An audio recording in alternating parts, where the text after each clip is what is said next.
The following live broadcast is rated ESV 16. Parental guidance is suggested for children under the age of 16 years old. Don't forget to like, share, subscribe, and follow Ear Shoulder Voice on YouTube and Facebook, or visit our website at www.earshouldervoice.com.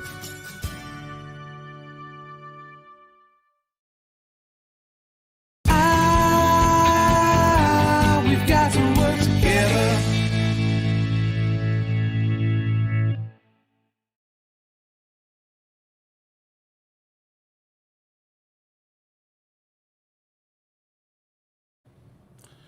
Have you ever had one of those friends, possibly a female companion or a male companion, that you wanted to get with and you wanted to start a relationship with, and you've heard those magical words of, well, I want somebody just like you, but not you?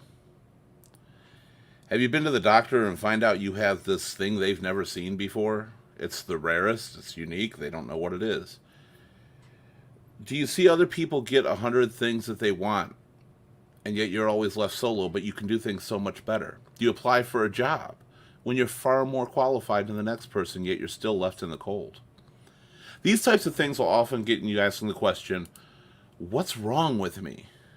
That is the topic of our show today, is what's wrong with me. It's when you feel like no matter what you do, you're always coming up short. You feel you can never come out ahead no matter how hard you try. And even at the start, you always believe it's their problem. But as time continues, you start to question, what's the common denominator? There must be something wrong with me.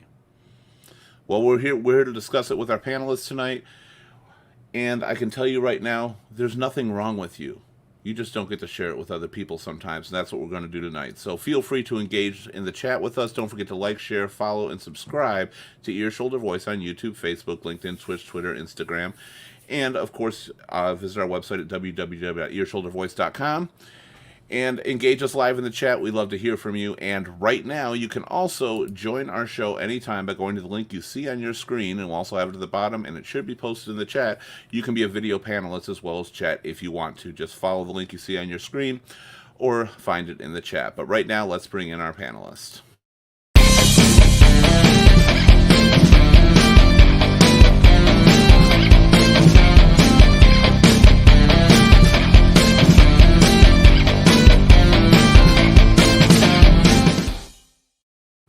All right, our first panelist tonight is somebody who's dealt with a lot of issues before. You've seen him. He's got a lot to share, and he's gotten through many of them just as well as the next person because he keeps that positive attitude that we love here at Ear Shoulder Voice. Please welcome Anthony. Anthony, how you doing? Doing well, Keith. How you doing?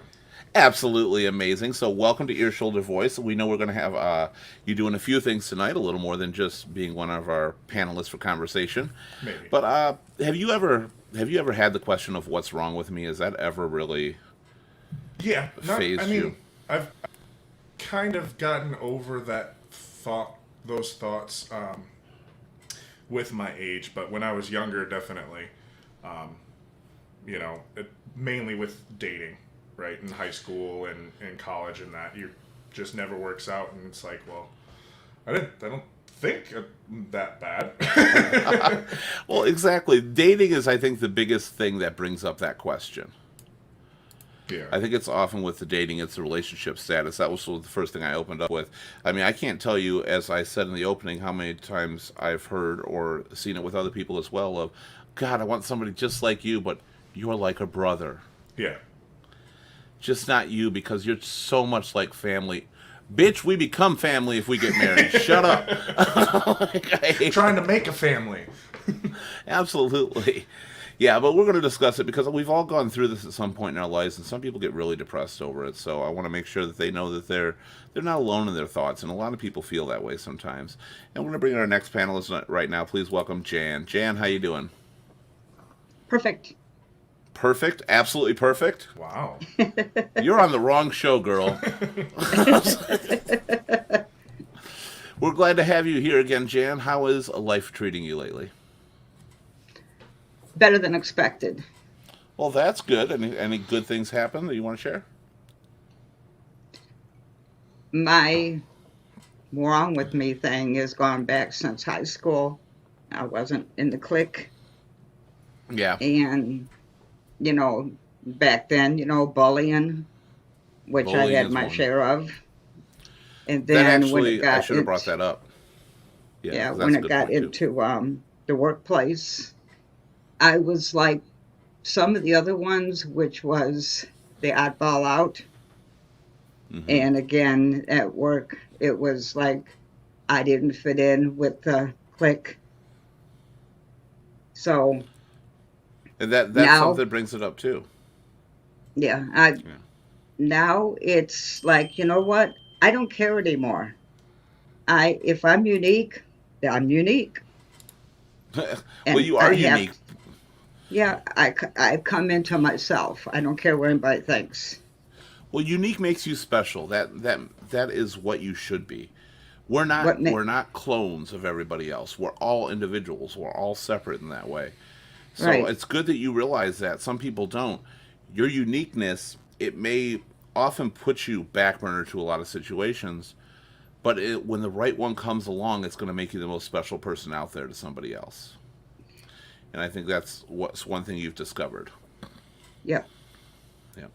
All right, we're going to bring our next panelist here. I know this is a good friend of yours, Jan. Please welcome back. Our surprise guest from last week is now an opening panelist tonight. Bill, how you doing? Oh, I'm hanging in there. I'm doing all right, actually. I have my ups and downs, but life is a roller coaster. You Well, know, you cannot enjoy the ups without the downs. Because yep. how do you know? How do you know?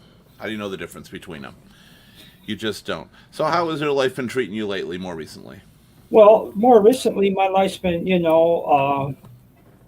I've learned to be more open with myself and to other people. You know, I used to camouflage myself because I was trying to please other people, trying to fit in. And I think that was a learned event from like Jan said, from school time.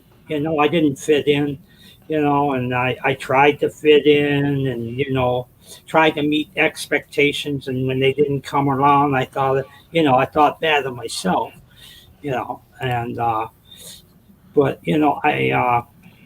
I found out, that you have to be honest with yourself that, maybe you're trying too hard at times, you know. Yeah, that's good point.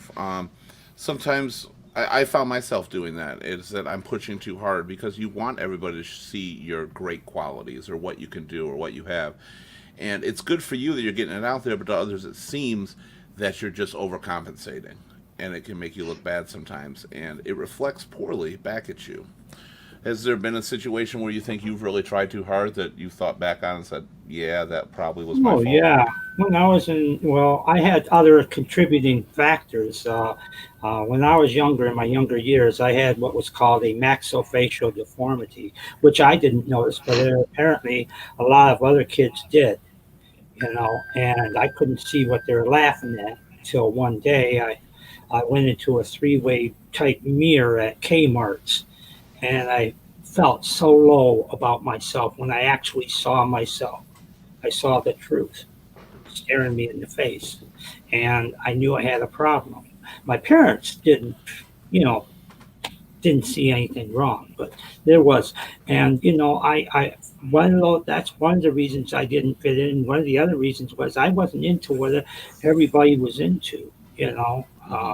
I didn't go to beer parties and stuff like that. I wasn't the top macho guy in school and everything like that. Well, I would not have guessed it by now, Bill. Bill, I would never have guessed that. So, what did you do? What were you into?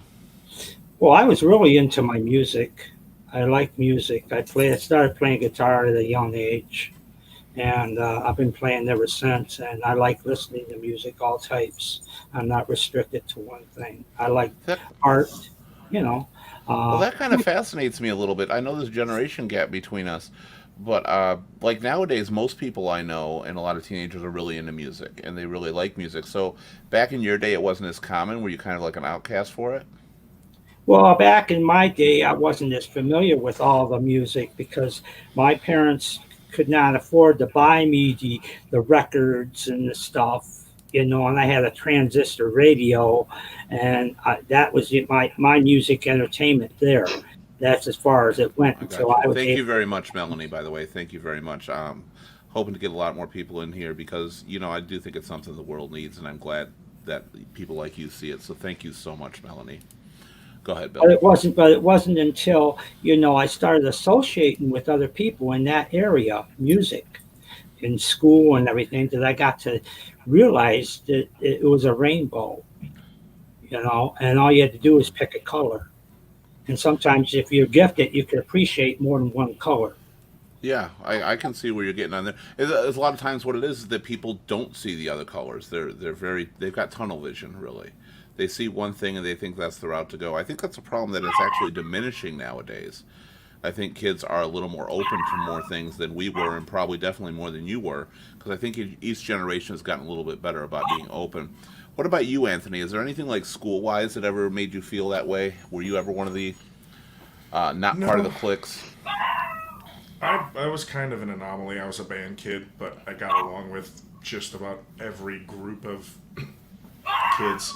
But you weren't I part of an individual clique. I wasn't no, I wasn't really part of any group particular except for the band kids, of course, because Band geeks stick together. yeah, you have I to. watched American Pie. I know. But I had at least one friend through school that was part of each group, but I never really fit to any particular group in general. Was there ever any kind of regret for not fitting into those groups? Was there ever a point that you're like, I wish I could be like part of the sports group that goes to all the parties, or the popular clique, or the stoner clique, or whatever it happens to be, just because of the time they were having? Did you ever want to belong to a single group? Not at the time, but after the fact, like looking back, you always kind of be like, well, it would have been nice to experience that in my, high school years. I didn't Right. get that experience, or I didn't get this experience, but, there's nothing you can do about it, so there's no point really dwelling on what could Well, have been. Well, as you grow up, you realize that, but a lot of things we do on the show is to relate to people who are going through it now that haven't hit that stage of growing up, Yeah. or getting past it. So they're dealing with it right now, and that's what I'm trying to hit. What about you, Jan? What about your school days? The school days were rough. How so? It wasn't about the academics. It was just about me being different, of how I dressed, how I was because of how I had to dress and how other ones looked at me. And at that time, like I said, I never came into myself. I kind of wanted to be like the other ones, but then I thought to myself, that's not me though. That's Right. not who I want to be. I want to be me, but I want to be involved with the other ones at school. And it wasn't going to happen unless it's like one day I went to school and my parents weren't up. If they were, I wouldn't have got out of the house. But I had a purple velvet skirt on and a purple shirt with the ruffles and a pair of black boots, and my hair was done up. And everybody was looking at me, ooh, ooh, ooh. And when I got home, I'm like, I'm not wearing that again, because if that's what it took for me to be noticed, that's not real. Now, you said the way you had to dress. Did you not pick out your own clothes, or were you forced to by family? How did that work? The only thing I could do was pick up my own jeans. You could wear jeans? Yeah, back I don't then. mean that. Okay, I didn't know. I thought that, like, because even when I was going to school, you couldn't wear jeans in certain schools still. So I didn't know that was excellent, advantageous thing. So what else was the dress that they didn't approve of? I was more into learning Okay, than I was into getting with the girls, having a good time. okay.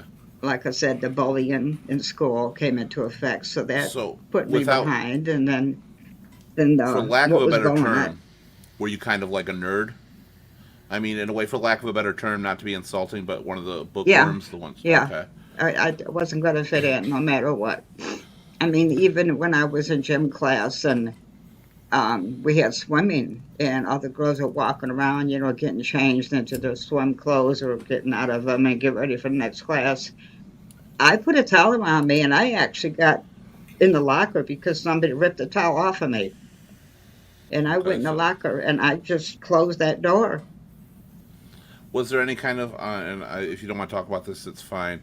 Was there any like body shaming? Did you feel not feel good about your body or anything like that as well during that time? Ashamed. Well, I was ashamed of it, that's for sure.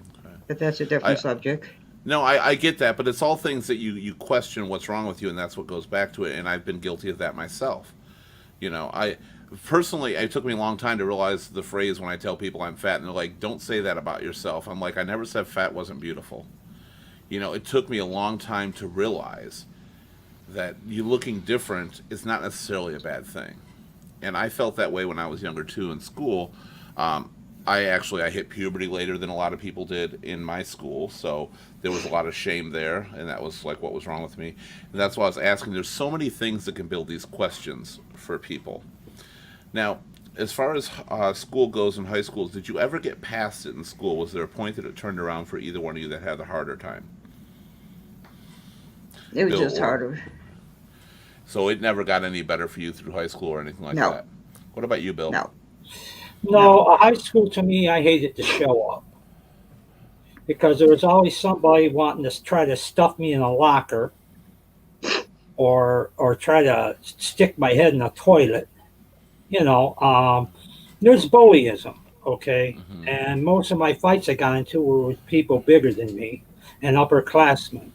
You know, I got sent home and was told I should control my emotions. I ended up with a counselor because I went in the principal's office. He said, "Mr. Pace, you got to control your emotions."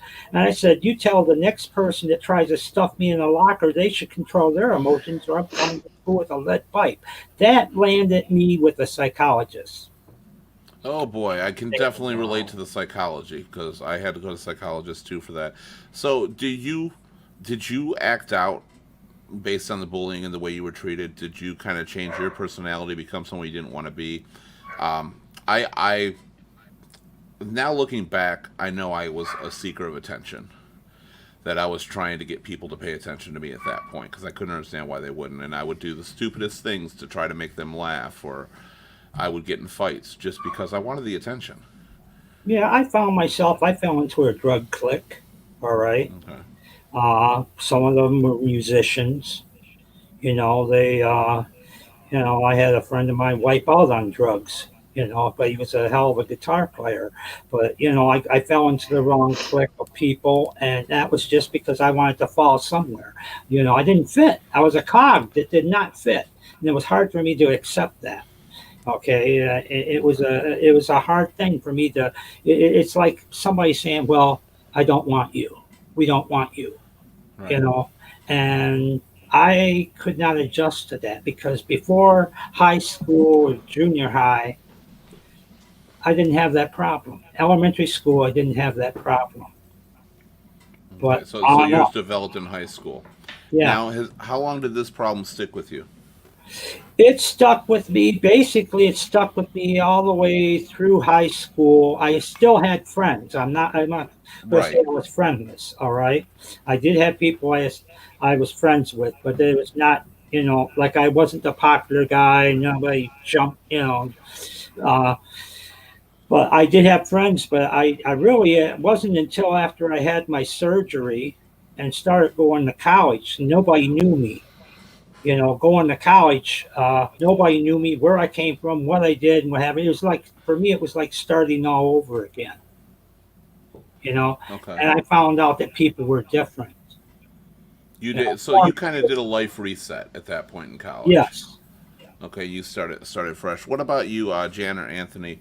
Uh, Anthony, you didn't have as big of an issue, obviously, going through school, and there was some moments that you said you had a few questions about what's going on. You don't fit in somewhere. Uh, has that carried over throughout your life, or has there been a point that you've lost it? For the most part, it's not really existent. Eventually, you just come to terms with you are who you are. If people like you, that's awesome. If not, that's their loss. That's the hard thing for people to realize, though, and I'm hoping that people that watch this and people that see this understand that there is a point that you look back and you realize that you're very special in a lot of ways, and that you are unique. And all those qualities that you thought people were ashamed of are things that can shine from you. Yeah, and I mean, for me personally, most of my friends from high school, I don't really talk to them anymore because they weren't true friends. Right. You know what I mean? I found that I made more real friends in my 20s than I ever did in high school or earlier, because in high school you have that kind of mentality of I just want to fit in, I want to be the cool kid, I want to be included. So you almost put on a mask every day. Right. And just to fit in. And then once you get out of high school and you start doing college, you kind of realize, okay, let me be me and see what happens. You know, let me try to figure out who I am. And then once you get to that point, that's when you do meet your friends for life. Mine actually started when my fiance died, and I was young. I was only 21 years old at that time. When she was, I might have been 20 actually at that point, but I was almost 21. And when she died, that's what really took a leap for me. It made me realize how life is short. You never know what can happen, and stop focusing on the negative things. Yeah. You know, how about, has it stayed with you, Jan? Yeah. So how long is it still with you? To this day, do you still have some of that stuff going on? It's in the back of my head. Okay. And I try to leave it buried. It pops up once in a while. I think we're kind of on the same page with that, because as much as I talk about getting through, and we do, occasionally it pops in the back of my head too, and I'll have my moments, especially when other things are not going well in your life, or some other things are going downhill. You really reflect back on it. So we're going to move on a little bit from high school, and we're going to get to probably the one we can all relate to, and that's the dating scene. And first of all, how many people have had a best friend that they started to fall for? On here, anybody? Bill? Anthony? Not you, Jan? I don't want to talk about it. All right, so let's start with you, Bill. Tell me about this best friend, and how did that work out? Well, actually, it was a sister of my best friend. Okay. Ooh, All right. I like where this is going. We need the other Bill on here right now. But, I had a thing for her, but, I felt like I was out of her class. I really didn't date that. I was really, intimidated by the opposite sex. Understandable. Until I started going to college. Women are crazy. I'm saying. Yes. Jan, you can vouch for that, right? Well, I was intimidated. Yeah. I started going out on dates, and I had to ignore my friends because they were going to get me in trouble. Their way of handling women. Like one guy, he thought he was Don Juan to all the women. He's giving me instructions on what I should do and this and that. And that wasn't me.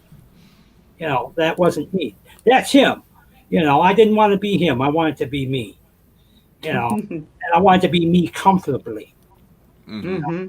Yeah, because I've had dates where people didn't accept me. It was a one timer. Okay, it's not the end of the world. How often did that happen? Did it get to a repetitive point though? I think that's where a lot of us get it from, is you keep trying. Yeah, it was at first. It was like that. It was repetitive. I divulged myself. I said, I'm staying single. But then one day I met somebody that really turned my head, and she was different. It takes that. It does, for you to realize what's there. When somebody can see what is so good about you on the inside that nobody else sees. And I always said, sometimes people ask, you can't define love, and I'm like, you kind of can. And it's when you get to know the one part of somebody that nobody else in the world sees, that's what separates your friends from your partner. It's when you know that deep, intimate person inside of them. So, did you ever ask this sister of your best friend out? Yeah, I actually Doesn't sound like it went got too well. around to it. I got around to it till I found out she was interested in somebody else. Her name wasn't Jan, was it? Yes, it was. No. But Oh, it not actually was, but not that Yeah, Jan. her name was Jan. Yeah. In fact, I talked to her quite a while back here on Facebook. She found me and and she wanted to know how I was doing and everything, And I told her, but that's as far as it went, you know. But for me, I backed out because I already knew that she wasn't interested. Sometimes you get the message, She wanted me as a Right. friend. Right. Okay, so Now, did we'll she be use friends. that? So when you actually you did ask her though, really, Yeah. how did she respond? How did you react to her response? Also, Well, I was kind of hurt at first. I mean, yeah, because I was shooting for the moon, and I missed. I mean, that's the way yeah, I felt, And I've had other women tell me, "Well, I just want to be friends," and that works. If you go in with that understanding that you're just yeah. going to be friends. But if you're looking for something more, you should be honest with yourself It and say, works for the "I'm looking for relationship. something more." You It know, works for the relationship. I don't know how well it really works for the mental stability of it because I still question it, which we're going to get to after we crack open these other two eggs on here. Uh, but I think with the relationship, you constantly see them with somebody else, and you're like, I'm such a better person than that one. What the fuck are you doing with them? And I think that's what often hits really hard. So, what about you, Anthony? What was your best friend Oh, situation? um, You don't have to name names in here, by the way. Just no, yeah, it's a long, long time ago. Um, Started hanging out with this girl I was working with, and we'd hang out all the time. We became really close friends, and then I started, catching feelings, like you do. And um, she had a boyfriend, and I was the shoulder, right? When something was going wrong, she would vent to me and all of that, and I'd be there for her, whatever. But I never really, I knew there was a line not to cross with that always. They ended up breaking up, and we still hung out a whole bunch. And I told her that I was interested, and the response I got was, "Well, I'm not really looking for a relationship right now," which is always the great one. Bummer. Especially when That's up there with shortly brother. after they start dating they someone, get with somebody. and then you end up being that shoulder again, and we ended up drifting apart. It was high school, all that good stuff. But it's tough to deal with because you want them to be in your life still because they are such a good friend to you. Well, you end up the love doesn't go away, and the feeling Exactly. as much as you cared for them, it's still there, whether they reject you or not. You can't stop caring about that person. We're going to delve in the deeper, darker side of this when we come back after a small break we're going to have coming up. So we're going to get into the personal thing. What about you, Jan? My best friend was me. So you tried dating yourself and you rejected yourself? Did you tell yourself you felt more like a sister? I had to have me as a best friend because Okay. of my growing up. There was nobody that I could bring over to hang out with. I couldn't go over their house to hang out with. So I was my best friend. You were a very sheltered child, I assume, in a lot of ways. You weren't Yes. allowed to go out or anything. Yeah, long story. In school, did you ever get any of those crushes or anything like that? I had the couple friends that I had in high school were just like me. Okay. That makes it really hard to get together. Yeah. Yeah, I was gonna say that doesn't make it really easy in that sense.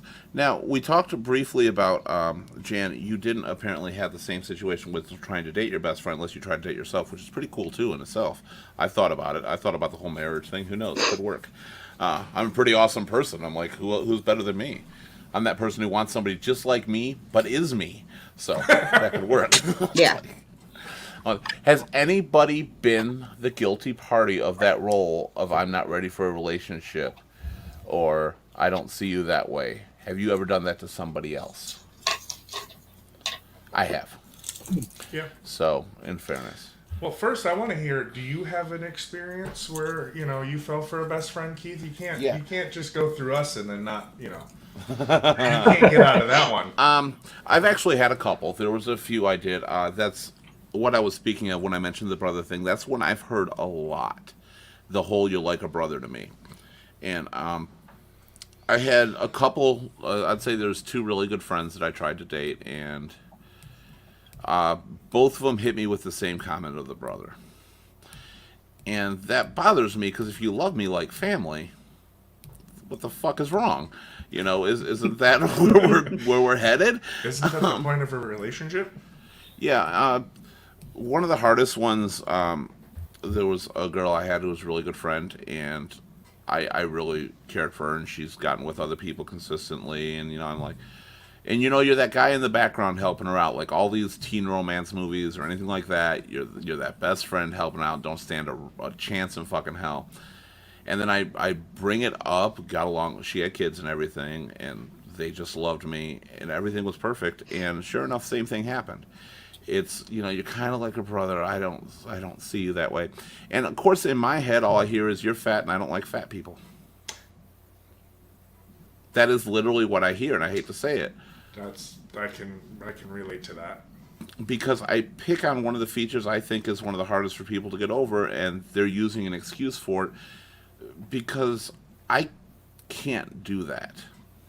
Like I won't. Honestly, as somebody, the only time I've said I'm not looking for a relationship is usually based on like when my mom died. I definitely wasn't. When I'm going through, or when I was taking care of my grandmother for a few years after my mom died, I was going through stuff and I really wasn't looking for a relationship. Other than that, I'm willing to give almost anybody a try. Unless they have a really bad habit that I don't like, but we're not going to talk about those right now. So there could be certain habits or certain things, because I do live by the rule that if you can't live with something somebody does without it irritating you for a day, you're not going to be able to do it for a lifetime. For sure. And you always have to remember that. So there's certain habits that I'm like, yeah, that's just not going to work. I think the hardest, like I said, I always see it as just I'm fat.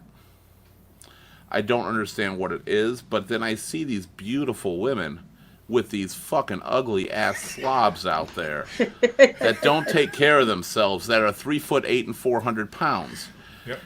And I'm like, well, it can't be that, so what is wrong with me? And then it strikes me in an odd way.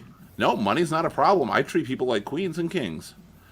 I mean, I really do. And I don't do it to buy their friendship. I do it because they need something, I've got you. You want something, I've got you. It's just the kind of person I am.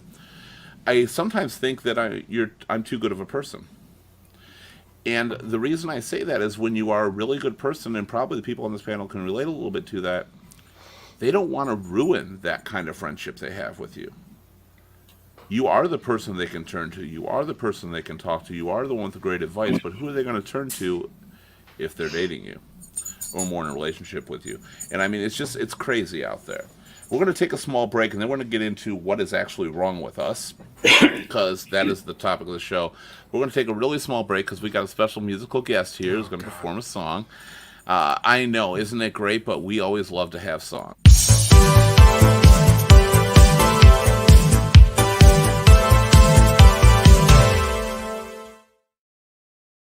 And that musical guest is you, Anthony. Yeah, Anthony, yeah, so yeah. that's right. I was like, what is all that noise? You're going to perform a song live for us right now, and I think it really relates to this topic. I can't wait to hear it. So try. I'm just going to, without further ado, I'm just going to turn it over to you, Anthony. All right. Well, hopefully this isn't too bad. Here we go.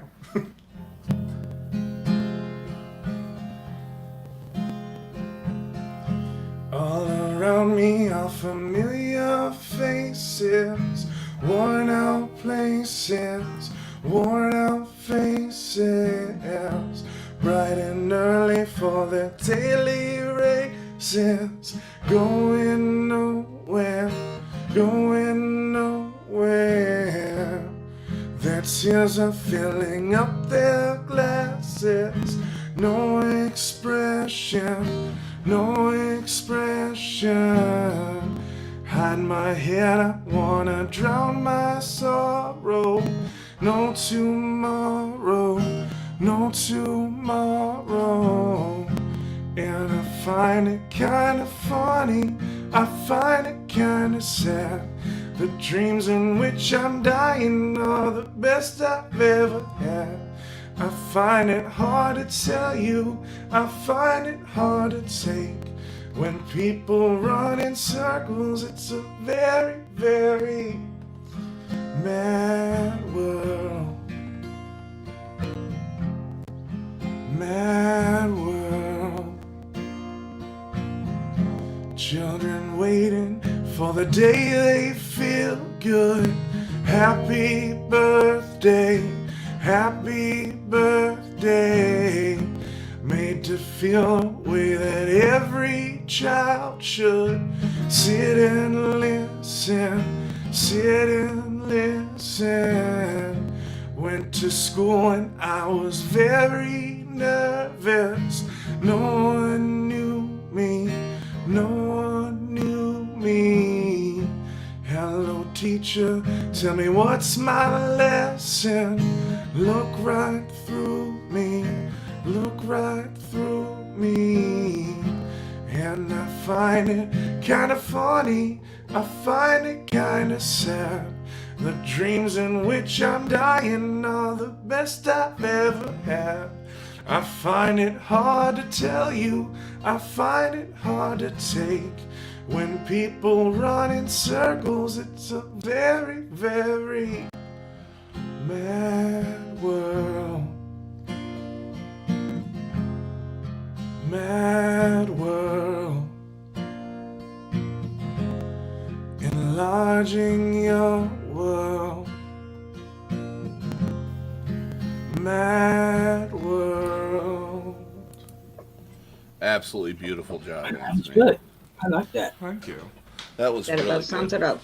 That was Gary Jules' Mad World, and it really is out there. And that, God, the way you sang that was amazing.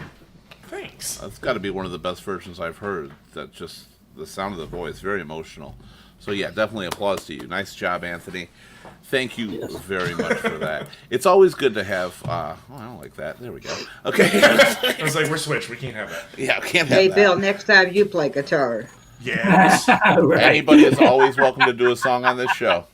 Like that's Anybody is good. always welcome. He's played. I heard him. He's got a southern twang. He's got a southern twang to it. Yeah. Oh, I like that. I definitely like that. So, do you? How well do you know that song, Anthony? Like, you've heard it before? I've heard it a couple times. I like it. It's Does it like resonate at all with you sometimes when you hear it? yeah. I tend to turn that song off because it resonates a little too much sometimes. See, I like to with one of my coping mechanisms with songs, and this doesn't make sense to most people, but if I'm in a like sad state of mind, I like to listen to sad songs, and I like to plunge myself into the sad stuff. I think it's the relatability. I think, again, partly like the show thing I do is we're talking about it because people need something to relate to, and music is so powerful with that.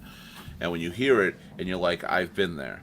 But you know what? There's another thing is when you're listening to somebody play sad songs, in your head you know they're famous, they've made it, they've done something with their life, and you also know that they've been through what you've been through. Or at least they're singing to inflect that. Yeah. So we're going to move a little bit further down this. We're going to get a little bit deeper because I'm going to go around and I want to know what is wrong with everybody on the panel. If you had to point out stuff, if anybody is on the chat right now wants to share with us, I'm surprised we don't have some people here. We usually have tonight.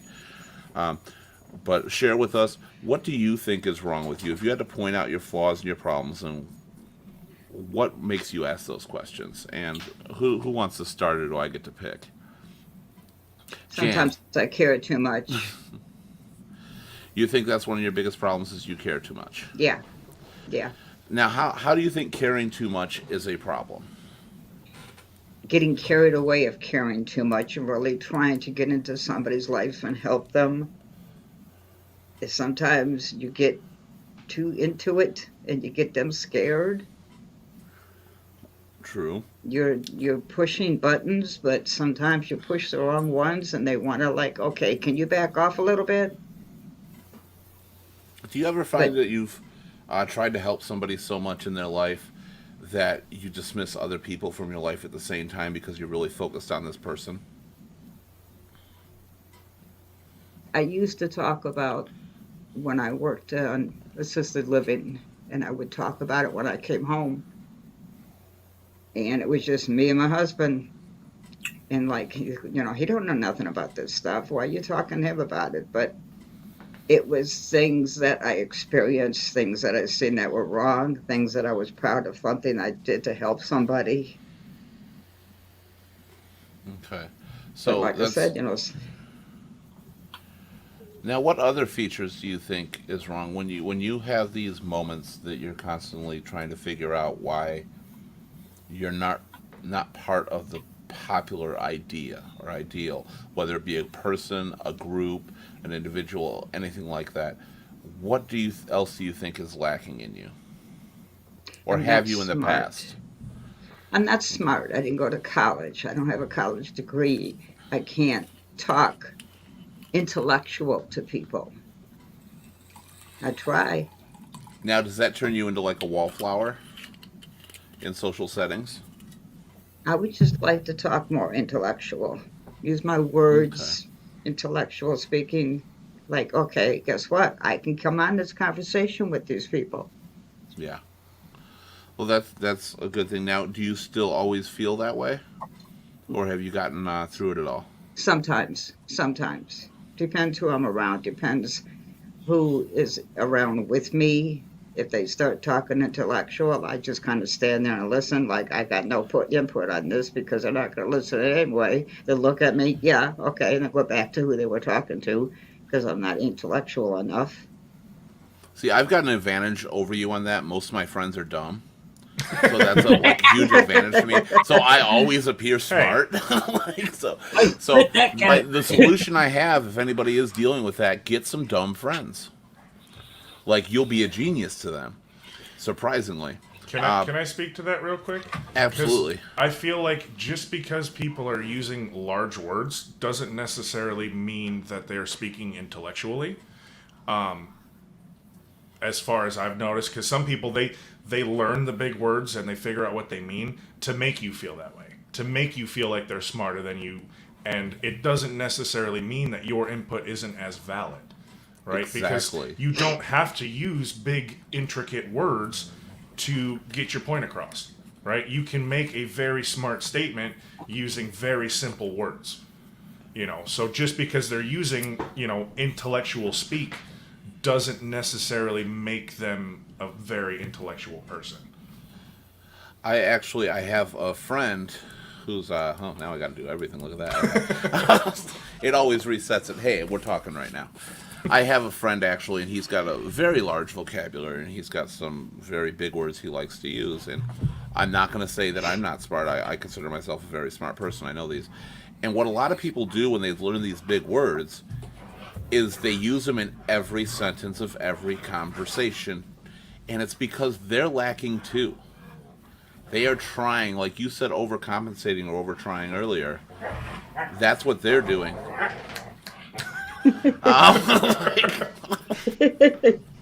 That's what they're doing in turn. And I got one of my friends who does this, and he's every conversation he uses these long, big words, and I just got to turn around and say, you realize that half the words you use do not belong in the conversation you're having. Mm-hmm. Hold on one sec. Okay. So, okay. Baby. We picked the wrong time to get all crazy. So anyway, that's one thing I think. So intellectually, I think that's just a viewpoint. And also, just because you don't know words doesn't mean you're not smart. I mean, there's a big difference in street smarts and book smarts out there. And knowing words does not make you intelligent, and not knowing words does not make you dumb Now, at all. Jessica, which is Sheena's older sister, Hmm. and Shane, which is their brother, Jessica and Shane would speak very intellectual. And they didn't get it from me. I don't know where they got it from. Jessica reads a lot. Shane is just smart to begin with. And Sheena is behind the times. She's still coming up. She told me herself. And I used to tell her, I said, Sheena, you cannot speak like them. They're your brother and your sister, Hmm. but for some reason, because of her, and she will kill me for saying this probably, but she knows it's true. because of her mentality, because of how she came out in the world to begin with, okay, her mentality is not the same as Jessica and Shane's. Okay. Okay, so she would try to get into conversations with them where we would go out to dinner or something or just hang out. And I would tell her, I said, Sheena, you cannot talk like them. They have their own little language. Okay. Well, now she's doing it and So, she's fitting in with them.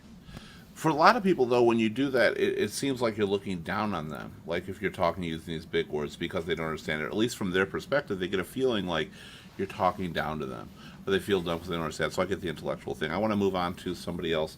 I'm going to go over to Bill for the pretty much the same topic. What do you think is wrong with you, Bill? When these moments have come up, what are the things you think Well, people don't see? I just recently learned about myself because I had to be honest with myself. Uh, I was kind of forced to be honest with myself. As you know, I have a drinking problem. I'm an alcoholic, but I found out that I wasn't honest with myself, and one of my negative characteristics was I'd like to control. I like to have control.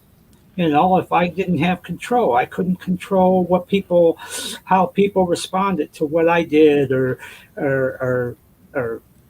couldn't, you know, I couldn't, if the play didn't go the way I wanted it to, and the actors weren't what I wanted, I became disgruntled, you Okay. know, and sometimes I became depressed.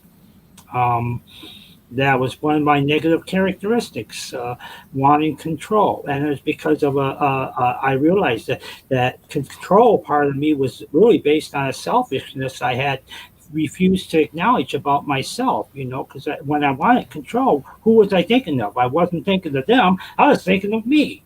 You know, and that was painful for me to have to acknowledge that, but I'm glad I did. You know, because nothing like wandering in the abyss, you know. So I had to be open about that, wanting control, but also understanding you can't have always have control. This thing's going to happen, and people are going to do things that you can't control. You know, we see it happening in the world all the time. Look what's happened at the Capitol. Nobody could control that. I mean, you know, it happened. I couldn't Yeah. control it. I You can't can't go control what back and change things, I but you can't. can learn. And I Yeah. think that's important. A lot of people don't. What about you, Anthony? I'm not really sure. Well, the big thing for me is I'd have to say my weight. I feel I take it a little more than it should be taken. Um, I'm not a small person, but I'm not a You're not me. large person, You know, right? yeah. Yeah. Like, And so, but like I've always, um, my brother and sister are very athletic. I was not the athletic one in the family, so growing up, I was always called the fat one, right? And it kind of stuck, and like for the most part, I don't care anymore. But it definitely, growing up, and especially with the dating, like you said, you just take everything and go, well, it's because I'm overweight. yeah. That's because I'm not in shape. I'm not, I don't work out. I don't look like the person they want to date. Right. That was Yeah. always the big thing for me. And I have some control issues. I like to be like if I'm going somewhere with people, I'll always offer to drive. I refuse to let anybody drive but me. Yeah, I always have to drive, and Yep. most people don't care because they're like, well, screw it, then we don't have to worry about we have a driver. Yeah. And for me, it's just I need to know where we're going, how we're getting there, how long we're staying, that I can get home, and that just a lot of things that I have to get straight factually Yeah. in my mind before I can do anything, right? And that kind of creates an issue with going places and doing things. But Yeah, I used to say I wasn't a control freak at all because I didn't believe I was. And then I started looking at it, I'm like, I really am. I do. I insist if we go somewhere, I drive. I want to know what's happening. I want the answers. I want to know everything going on. Now, I'm not a control freak as far as I'm going to control you or what you're going to do, but I want to be in control of every situation I'm in. yes, I want to know.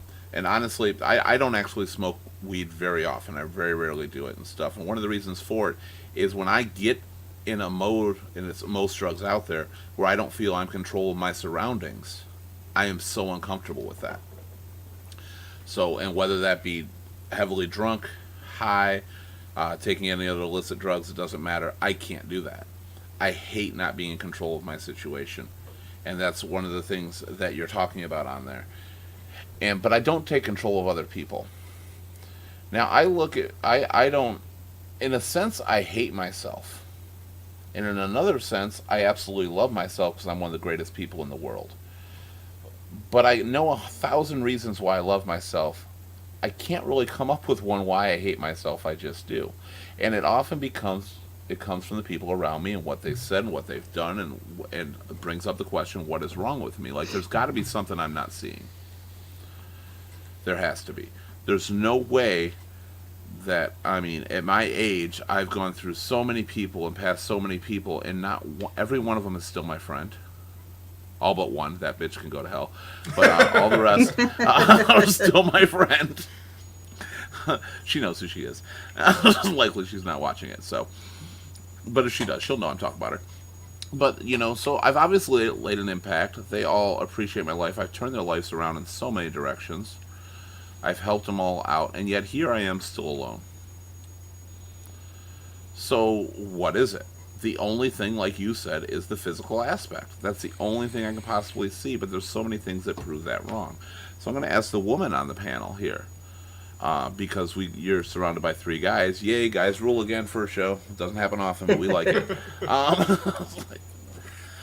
So for Jam, are there reasons? Do physical aspects really play a role when you care about somebody? Say again. Do physical aspects play a role if you like somebody? Is that enough for you to, and there's no wrong answer for this because you're an individual, is that enough for you not to want to be with them, or has it ever been in your life? I know as you get older, people are more accepting because we all lose our looks basically in time. And I'm still gorgeous, so don't get me wrong. I'd do me. Okay, first, when I was in high school, that's where I met my ex, okay? I didn't love him, but I dated him, and we got married, and I told him, I didn't love you, I don't love you, but I'll learn to. The reason why I got married to him was to get out of where I was at, home, because of what was going on. I had to get out of that in order to know who I was. And Then try to who get were rid you? of it, try to get rid of it, rid of what happened. Now, you said you'll learn to love somebody. What kind of dumb thinking is that? And I don't mean to insult you, but really it is. You don't learn to love somebody. What were you thinking when that came into your head? Was it just a matter of the escape? It is like people who get married for a Visa card, and for you is to get out? It was just because the environment at home. Okay, so you had to get out of where you were. I used him. Okay. Okay. Okay, I get that. How did that end And up? I told him, and for me, it's like I told him, he was my ticket out, Okay. and I had to take it. And you see now, we haven't hit a lot about the main source. That we have hit it on the main source of the topic, which is what's wrong with me. But every story we've given, including yours, all stems from people having low self-esteem and low self-worth. Very much. You having to escape and all that. So if anybody is watching and wondering why some of these topics aren't directly related, all our stories are related to how we react because of how we felt in the past. Now, have you ever changed? Anybody on this panel, have you ever changed things about yourself so that the same mistake doesn't happen again? Or have you tried to? Many times. Like what? What did you try, Jan? Different state, different lifestyle, different friends. So location and new groups, new To cliques. get what I was looking for. And Texas has ultimately, been what good was to that? me. Yeah, Texas has been good to me. I mean, I found some good people. I found my husband, which is on the rocks, but we're still together. And it's only because of his diseases. But Right. besides the point, Texas has been good to me. Me and my family, we're all down here, and it's been good. So we all found better opportunities down here, which made us feel better. It Okay, made me so feel better, made me for feel some better about people, myself. finding a new locale and a new destination and just starting a new life is what they need to do, new friends and all that. So you made the right move. And that's one of the extreme approaches, and it's kind of like you've exhausted every other option, and it's just to start anew.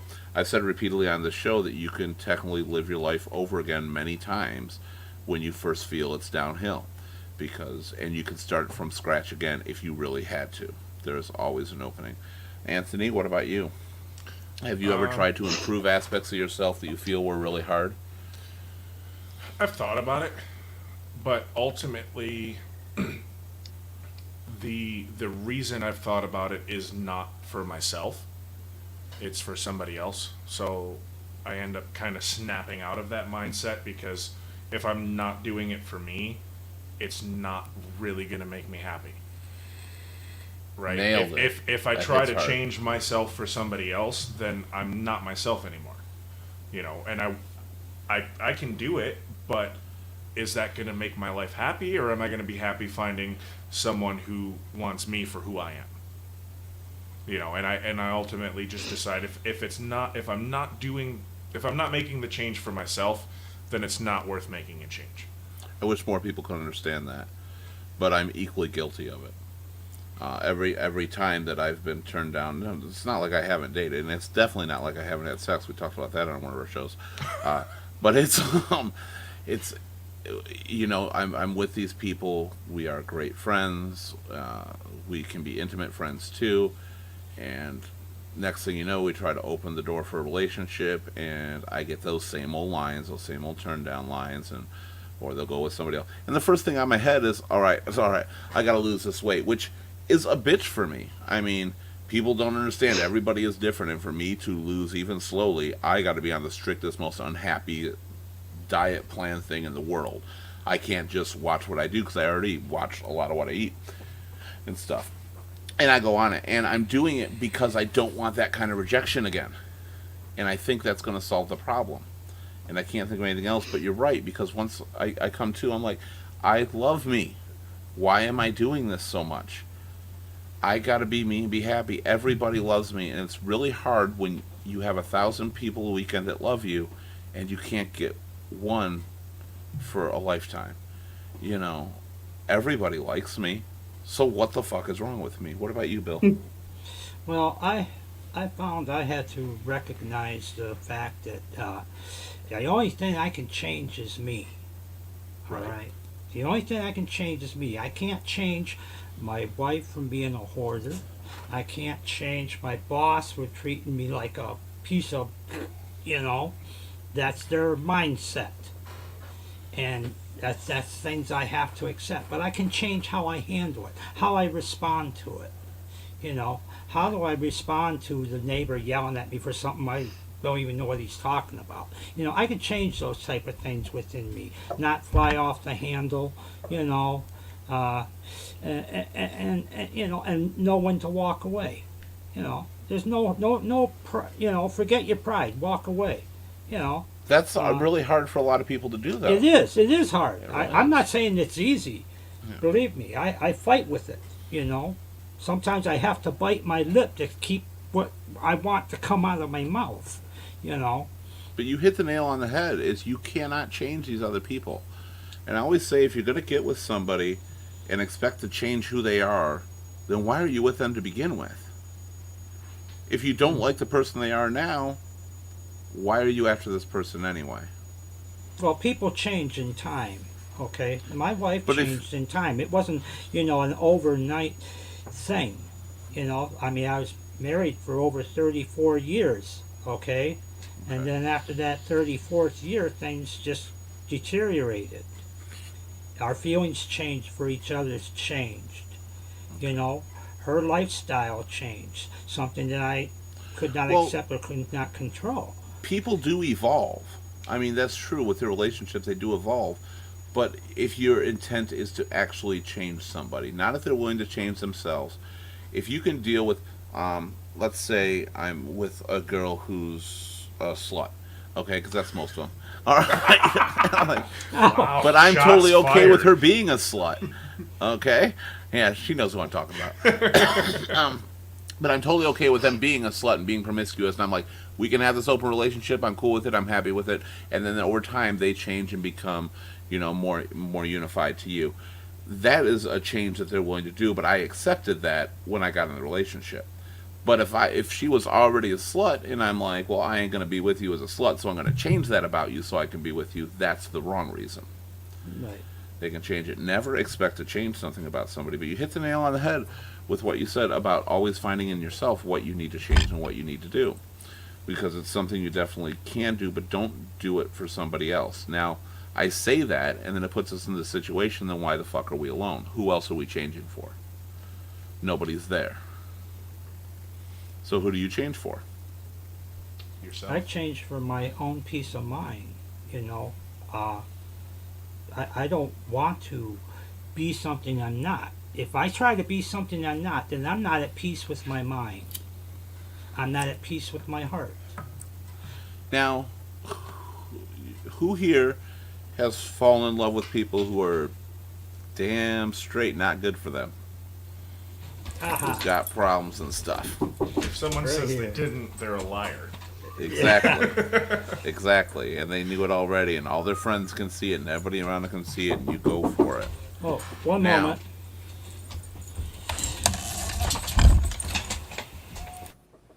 So, well, we'll talk to you two about that for a moment then.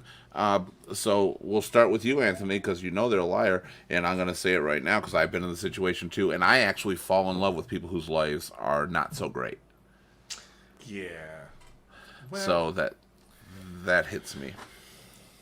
a lot of times when that happens, it's because it's something new and exciting, and it's different, right? You're not used to it. You know it's not gonna last long. You know it's not something that's good in the long run. But you kind of put blinders on because it's fun at the time. Do you Right. ever feel you can change them? Or you can not necessarily change them, but not the way I was talking before, but help them? Personally, I've never run into that circumstance. For me, it's always just it's a bad mix, but it's fun. You know? So there is definitely an entertaining factor, and I think anybody in their 20s has definitely been down that road because we thrive off of it. Okay, we got Bill back. Hello again, Bill. My apologies. I got Oh, that's okay. interrupted. Hey, this is live, real life, so what happens, happens. You're totally okay with us on there. So what about you? Have you ever, Bill, have you ever fallen for somebody that you knew was bad for you, even if you didn't Oh, I think it at did the time? recently. I took the plunge real deep to the point that I wasn't even thinking. Again, you know, I fell in love with somebody that was. I was actually. She was actually old enough to be my daughter. All right. You dog Um, you. Yeah. I was a. Let me put it this way. I was a. We I got was a sister, best friend, daughter. Oh, yeah. I was a sugar. Well, I thought she was older. She looked older, except when she put her makeup on. But when I found out her age, I was kind of stymied. But we had been going out. But she really, all she was looking for was a security blanket. Okay, she You were a sugar used daddy. me. I was a sugar daddy without the sugar. Right. Okay, and that was my big mistake. You know, I got played, but I deserved it. I asked for it. I Yeah. opened the door and said, "Here, kick me." You know, and that's exactly what happened. So I got my just desserts. But yeah, I fell in love with somebody that wasn't right for me. But I was reaching out. Though. Also, I had nowhere else to reach out to. I couldn't reach out to my wife. All right, it went down the toilet, and in response to that, I started drinking more and reaching out more. That was You my seek my way of somebody who getting can out of see it. more. When you get in that situation, you seek somebody else that can see inside and see what's going on. The last thing I'm going to ask about right now, and I'm going to go around here. If you could change one thing about yourself, what would it be? That's something probably you never will change, but if you could, just so you could, lead a somewhat more normal life than what you think you are, what would it be? Like everybody else. Let's- My let's- body, It would be your body. how it That's- looks. Okay. And you know for sure that's what everybody else here is going to say? Because fat is beautiful and I love me. It's just me. Just you. You think that would be your body? That would be what you do. What It's about you? it's Go ahead. age. So there's nothing I can do about it. But I wish I could go back to I was 20. Oh God, I do too. And I'm not that far beyond. I think we You all and me. do. I don't.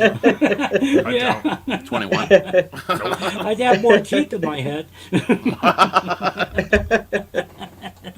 There are definitely things that just happen with age, but something that doesn't happen naturally with age over time. The things that make you feel there's something wrong, because unfortunately, one of the things with age, everybody's going to go through it at some point. We all look different than we did 10 years ago. We're all going to look different 10 years from now on there. Was there any other aspect about your life, Jan, that you wish you could change, or yourself, that you wish could be different, even if you never will, because it's not in you to do it? That's actually good that you said that, because the body is one that a lot of people go with. But No, I care about people. I help people. I want to help people. I like people. I like people that like me, which is, their choice, not mine. I'm not going to go out of way for somebody to like me. It's their No. choice. I So- can't help it. They gravitate towards me Yeah. So on that. that's it. There's nothing else to do. And that's a good point, because a lot of times when I say if I could change something, it would be to stop being, in my head and in my heart, such a good person to people, like seeing past it all and trying everything I can to make their life better. But the truth is, that's nothing I want to change, because that is what's me. And that is what And, like- defines me 100%. I would definitely probably make myself skinny and more handsome, But the thing is, I don't think I'm bad looking. But I am not You're not. society's definition of good looking. Well, no, I'm fucking gorgeous. Like I said, day and night I'd be getting it on with myself if I could. But At coming up on 68, I'm not going to worry about it. hey, 68, you could go another 30 years easy if you wanted to. So never ever Yep. think there's a time limit, which that's plenty of time to do whatever you want. Yep. Never think it's too late to do anything. I'm just Yeah, going to me do too. my thing and go with the flow, whatever I can do. Well, Jan, I still think you're one hot mama. So keep that in mind. All right. What about you, Anthony? Oh, I wish I was more of a social butterfly. If I would change anything, that's what it would be for me. I'm not very comfortable in public settings and places I've never been before, meeting new people. I wish I could get better at that, but I'm not really sure how. If that makes sense, because No, that's kind I of a get hard that. one. How do I feel more comfortable around new people? You often got a question, though, is that what you really want?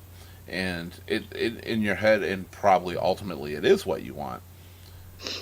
But being that social butterfly, you get the right people who come up to you. You develop more close friendships than having to share them with everybody else. Yeah. It's always a matter of looking at the positive and negative, and I'm just being devil's advocate on that more than anything. Of course. But I don't think everybody needs to change that. But I understand the outgoing, because though I don't appear it, and anybody who's seen me live would never guess it, I suffer from so much social anxiety, it's not funny. It's just a matter of, close your eyes, the old everybody's naked routine or whatever to calm you down. And Yeah. that's what I do. I pull that calm routine, and I just get through it, and I give the appearance that I'm just like a godsend to the world. But I'm not. Well, And that's what it is, and I you kind of wish- are. I could, well, yeah, no, I am. But I give the appearance that I think that, and I don't, is what I'm Yes. saying, Yeah. And I wish that I felt better in social situations the same. I don't want to change that about me because I do find that the people who do approach me or I do approach for conversation are usually the right people and the people I keep around for a lot longer. That's a fair point. I never So- really thought of that.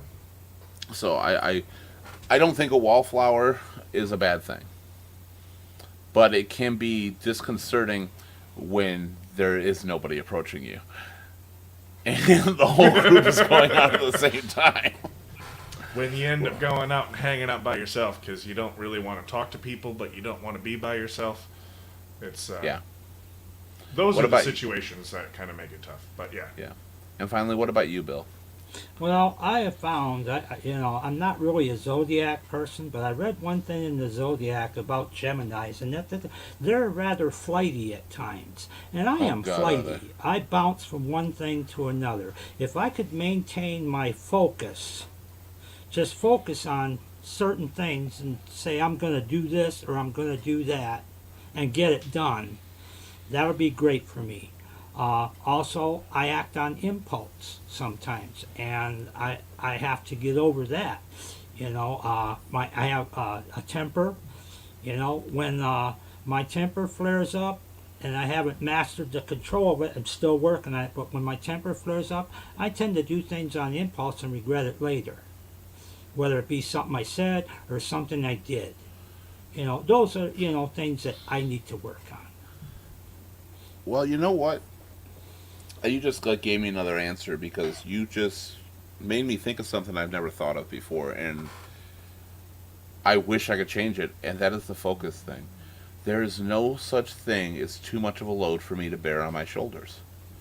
No matter what you want me to do, no matter what's going on, no matter what I want to do for myself or accomplish, I just build it up and up, and I think I can do it all at once. And I lose that ability to focus on one thing and complete the task. I'm a software programmer. I have 30 applications that are unfinished because I'm constantly going between them all. And I can't focus on one. And I just took care of the job there. I did in Florida. I had a job in Florida I just took care of. Came back, and I'm still trying to work everything else because I believe I can handle the world. And I wish I had the ability to focus on one thing better. I didn't even think about that till now. What I was thinking is on what Jan said. I would change the way I look, but here's the catch: is I wouldn't do it for me. I'd do it so people can look past me, so they can look past that physical barrier to see what's inside, especially in today's world where you are swipe away from being dismissed from their universe forever. Nobody sees what's inside you anymore unless they actually talk to you, and I hate that about the world, and I would literally change that about me so everybody else could actually see that there's somebody here who cares, who wants to help. And It's they wouldn't kinda just like- dismiss me. It's kind of like, don't look at me, look at me inside. Look inside what I know, what I got to offer. And, I mean, if you're looking at this panel, you're seeing several generations in one. I mean, you really are. We're all going to go the route. We all start young. We all start with our looks. We all get older. We all lose our hair. We all gray. We all change. We wrinkle. We shrivel. It's just the process of life. You can't hang on to that forever. You have to look beyond the shell that people have. And I don't think many people do. And it hurts me because I think I look damn good for my age, and I look damn good for any age. Because if you missed it ever, I love me. Okay, I do. Just so you know, I truly do love me. That's it. But no, I wish that people could see beyond that. I hate that they can't. I hate that people just won't talk to you because of that, because I don't care who you are.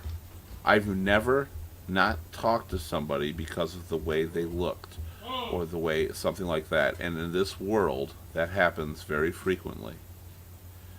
And I absolutely hate that. I wish we could all see inside one another a lot more and see what's there, because everybody on this panel is an absolutely beautiful person. I think you're all beautiful inside and out, but I think there's a lot more to shine from the inside than ever gets to escape, and I think that pretty much applies to everybody that's on here.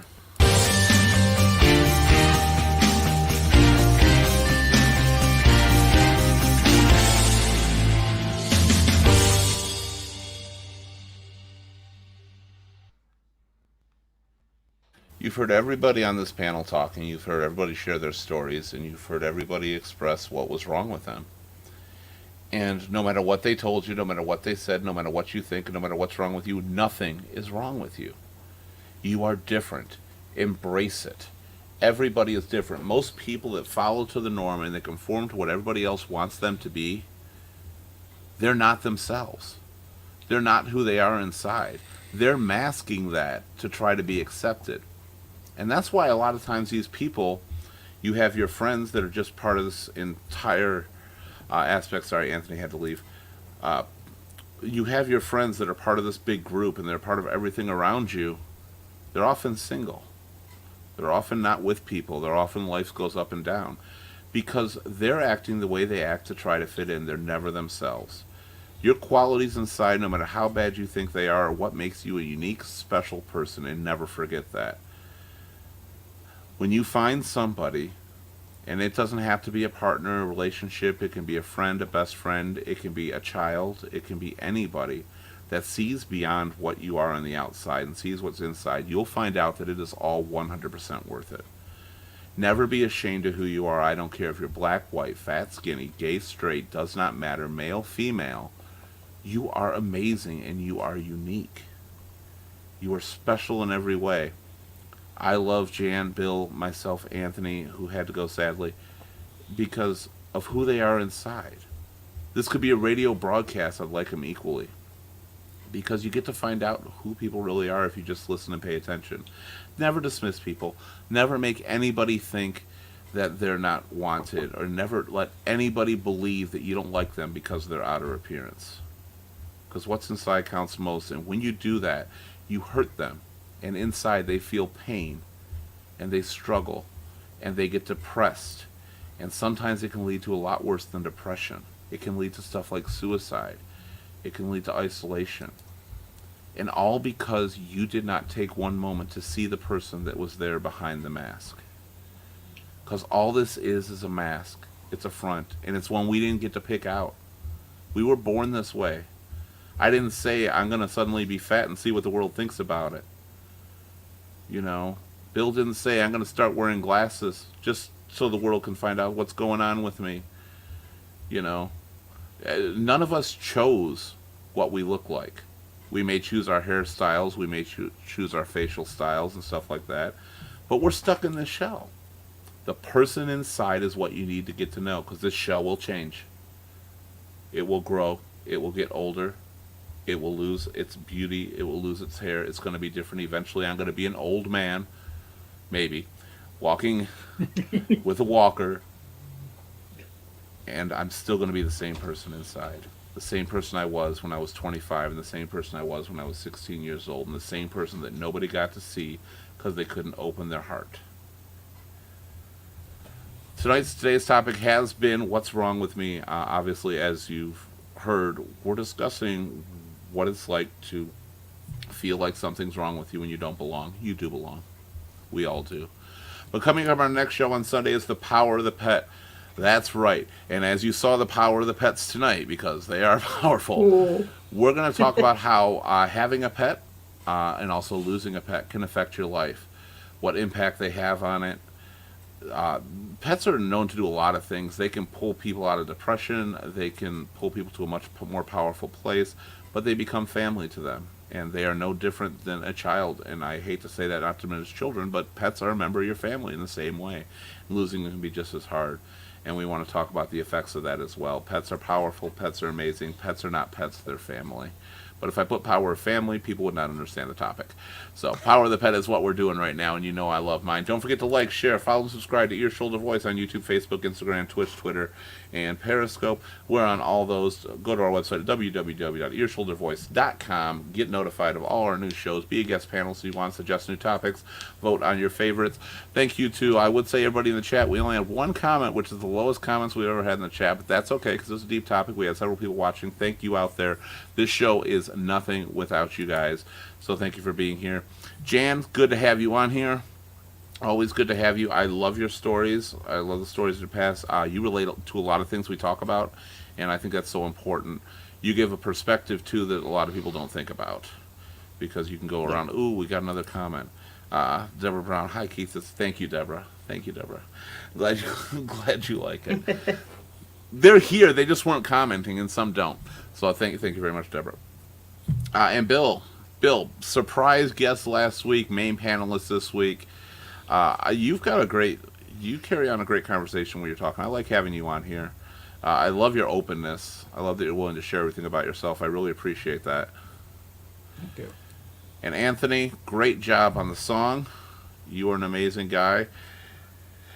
I like your perspective most of all because you have a kind of neutral perspective, like you've dealt with it, but you're strong enough that you've gotten through a lot of stuff, and I think that's really important for people to understand.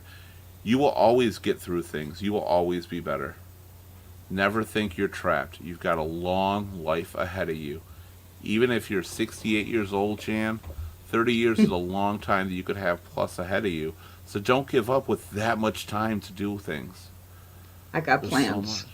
Exactly, you got plans. Oh, I don't like the way you say that. It's like somebody going to die. Oh, don't you worry. It's like, I got plans. All right. Thank you, everybody, for being here. We will definitely see you all again on Sunday. I hope to see more of you out there as well. You are awesome. You all have a great night. And thank you again for joining us on Ear, Shoulder, Voice. Thank Bye. you. Thank you. Bye-bye.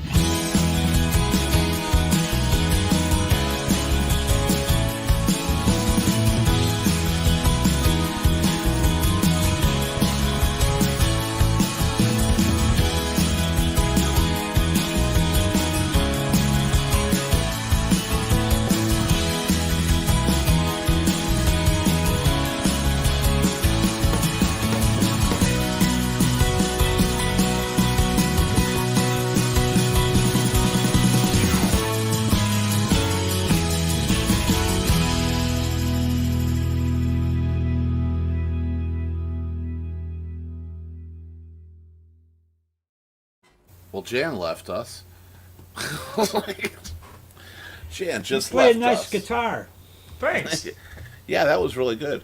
Thank you guys a lot because I was really nervous tonight. This is the first show I've done where I didn't have one of my main four on here as well, who like knows how to help carry turn conversations. You guys were fantastic in it. I appreciate that. We Thank tried. you. Even you, Anthony. I- You have to come up with that. I dare want to know say about I'm warming you. up to this. I can tell you are. I can tell you are. You turned it on me. You can't get out of talking about shit. That was the whole point of the show initially, was that I would talk about shit. Well, gotcha. And I kind of filtered into a host type thing but I mean, what everybody else says helps me with a lot of the stuff I'm doing too. But yeah, you're warming up to it. Yeah. You got to put your input in. I like to, but I like being the hosty guy too. It's kind of cool. I never thought that was going to be it. You like asking tough questions and then being like, I got stuff, but you guys don't get to hear that. Honestly, when I ask most of these questions, I've got my answer in my head. But as it cycles around and I go through more talking, I kind of dismiss it because I want to get to the next topic. That's a lot of times why I don't. Yeah. Or I just forget the answer by that point because I've had too much wine. Wine tonight. This is the first time I think I drink wine on the show, but I had like half a bottle left from my trip to Florida. I'm like, I'm gonna have wine tonight. Why not? It's on there, but no, you guys made it so much easier. I appreciate that. Well, this was a good one. Mm-hmm. Aside from the whole, performance thing. The performance was good. I love that Yeah. song. I absolutely love the way you sang that too. I'm just weird. I want to get that setup you got. I seen it on Facebook, something similar, There's a show. and on Wish and a few other. Don't do it off Wish. Don't do it off Wish. There's some good deals on Amazon and stuff, but if you're going with a microphone, definitely get a more a better brand of microphone on there than what you'll get, because a lot of times Amazon, they're really cheap microphones that come off as being expensive. Yeah, I Or if bought they're in mine a at- big kit, don't get it. Yeah, I bought this mic at Guitar Center way back. That's where I had my mics in there. I had a whole sound system set up at one time before my binge of drinking and everything.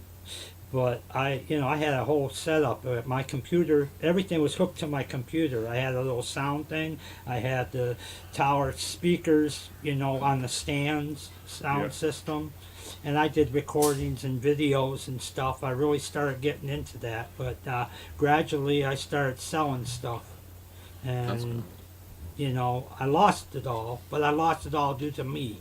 Nothing, Yeah. nobody else. That was a decision I have to make and live with. Yeah. But I gotta find managed- Bill, make sure he was okay, because Bill. I was gonna say you got to check on Bill because it's Bill's never weird. missed a show before. That's weird. Yeah. Bill's we have some other people in there that was cool. Well, I gotta go, guys. On my phone's All right. ringing. I'll talk to you later. Bye bye. Have a All right, good we'll night. talk to you later. Take care, Bill. Yeah, but it was good. It ran really nicely.